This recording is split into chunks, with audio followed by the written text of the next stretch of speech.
Hi everyone, स्वागत है आपका डेली करंट अफेयर्स की क्लास में। दोस्तों, आज है 30 अप्रैल और 30 अप्रैल से बनने वाले करंट अफेयर्स के जितने भी इंपॉर्टेंट क्वेश्चन है आज की इस क्लास में हम डिस्कस करेंगे। आइए सबसे पहले पिछली क्लास में पूछे गए प्रश्नों का हम फटाफट रिवीजन कर लेते हैं। अप्रैल 2025 में एशियाई युवासन खेल चैंपियनशिप 2025 कहाँ आयोजित की गई थी? दिल्ली में।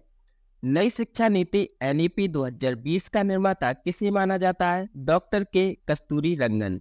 अप्रैल 2025 में पहलगाम आतंकी हमले के बाद भारत ने किस प्रमुख संधि को निलंबित कर दिया है? तो सिंधु जल संधि को।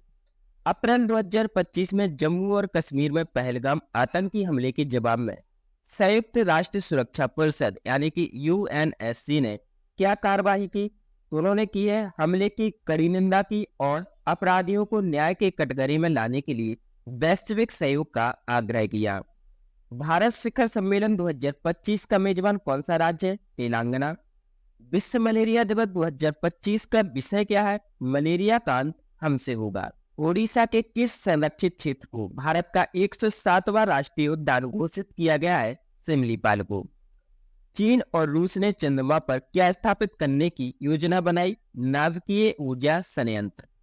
हाल ही में भारत ने कब तक अत्यधिक संक्रामक वायरल रोग खसरा और रुबेला को समाप्त करने का लक्ष्य रखा है? तो वर्ष 2026 तक। हैनले एंड पार्टनर्स की वर्ल्ड वेल्थ रिपोर्ट 2025 के अनुसार कौन सा अंतरराष्ट्रीय शहर दुनिया का सबसे महंगा शहर है? तो शहर का नाम है मोनाको। आइए दोस्तों नजर डालते हैं आज के पहले प्रश्न पर। अप्रैल 2025 में आईपीएल इतिहास में सबसे कम उम्र का शतक लगाने वाला कौन है? तो इस खिलाड़ी का नाम है वैभव सूर्यवंशी। यह वैभव सूर्यवंशी, इनकी एज है 14 साल और 32 दिन।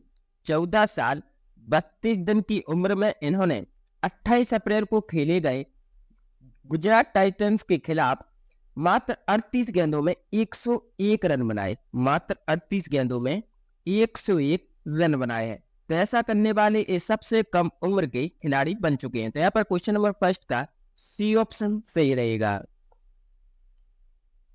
श्री जेविस पीआर को अप्रैल 2025 में उनकी उपलब्धियों के लिए पद्म भूषण से सम्मानित किया गया। तो वह किससे संबंधित थे? वह खेल यानी कि हॉकी से संबंधित थे। क्वेश्चन नंबर सेकंड के यहाँ पर सी ऑप्शन सही रहेगा। नए खरीदे गए 26 राफेल समुद्री लड़ाकू विमानों को कहाँ तैनात किया जाएगा? तो आईएनएस विक्रांत पर इनको तैनात किया जाएगा। भारत ने फ्रांस से 63,000 करोड़ में इन 26 राफेल समुद्री लड़ाकू विमानों को खरीदा है। तो यहाँ पर क्वेश्चन नंबर थर्ड का बी ऑप्शन सही रहेगा। किस दिन को अंतरराष्ट्रीय लकड़बग्गा दिवस के रूप में मनाया जाता है? तो इसका सही आंसर जाएगा बी के साथ 27 अप्रैल को। प्रति वर्ष 27 अप्रैल को अंतरराष्ट्रीय लकड़बग्गा दिवस के रूप में मनाया जाता है। तो यहाँ पर क्वेश्चन नंबर 4 का बी ऑप्शन सही रहेगा। भारतीय साइबर अपराध समन्वय केंद्र किस मंत्रालय के तहत स्थापित किया गया है? तो गृह मंत्रालय के तहत इसको स्थापित किया गया है। इसका कार्य क्या है? इसका कार्य है साइबर अपराध को रोकना, साइबर अपराध का पता लगाना और साइबर अपराध से संबंधित कार्यों पर निगरानी रखना। तो यहाँ पर क्वेश्चन नंबर 5 का बी ऑप्शन सही रहेगा। हाल ही में वर्ल्ड सोशल रिपोर्ट 2025 किसके द्वारा जारी की गई? तो जारी की गई है यूनाइटेड नेशन के द्वारा। किसके द्वारा? यूनाइटेड नेशन के द्वारा यह रिपोर्ट जारी की जाती है। इस रिपोर्ट में गरीबी, आर्थिक असुरक्षा, असमानता और सामाजिक विभाजन जैसी समस्याएं दर्शाई जाती हैं। तो यहाँ पर क्वेश्चन नंबर 6 का सी ऑप्शन सही रहेगा। हाल ही में चर्चा में रहा महुआ दनार वुल्फ सेंचुरी किस राज्य में स्थित है? तो यह स्थित है झारखंड में। कहां पर? झारखंड के लातेहार जिले में। यह भारत का पहला और एकमात्र भेड़िया अभ्यारण्य है। तो यहाँ पर क्वेश्चन नंबर 7 का डी ऑप्शन सही रहेगा। हाल ही में गृह मंत्रालय ने पहलगाम आतंकी हमले की जांच किस एजेंसी को सौंप दी है? तो यह जो जांच है यह सौंपी गई है राष्ट्रीय जांच एजेंसी को। गृह मंत्रालय के द्वारा राष्ट्रीय जांच एजेंसी को पहलगाम आतंकी हमले की जांच करने के निर्देश दिए हैं। तो क्वेश्चन नंबर 8 का यहाँ पर सी ऑप्शन सही रहेगा। यह जो पहलगाम आतंकी हमला है यह कब हुआ था? 22 अप्रैल को हुआ था। कब?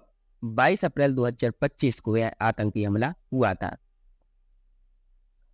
हाल ही में किस देश ने दुनिया का पहला 10G ब्रॉडबैंड नेटवर्क लॉन्च किया है? तो ऐसा करने वाला चीन दुनिया का पहला देश बन चुका है जिसने 10G ब्रॉडबैंड नेटवर्क लॉन्च किया। तो यहाँ पर क्वेश्चन नंबर 9 का सी ऑप्शन सही रहेगा। हाल ही में किसको लता दीनानाथ मंगेशकर पुरस्कार से सम्मानित किया गया है? तो कुमार मंगलम बिरला को यह पुरस्कार दिया गया।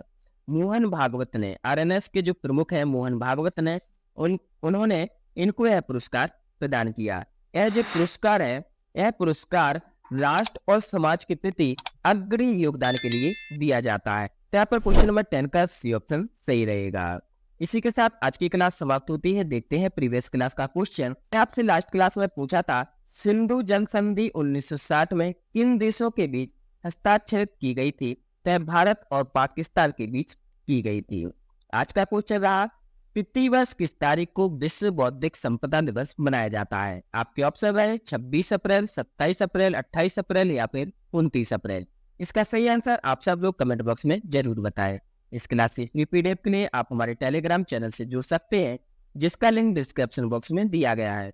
अगर आपने अभी तक हमारे इस चैनल को सब्सक्राइब नहीं किया है तो इस चैनल को अभी सब्सक्राइब कर लें जिससे करंट अफेयर्स की आने वाली सभी क्लासें आप तक पहुंचती रहें। आपको क्लास कैसी लगी हमें कमेंट बॉक्स में जरूर बताएं और इस क्लास को अपने दोस्तों के साथ भी अवश्य शेयर करें। हमसे जुड़ने के लिए आपका बहुत बहुत धन्यवाद।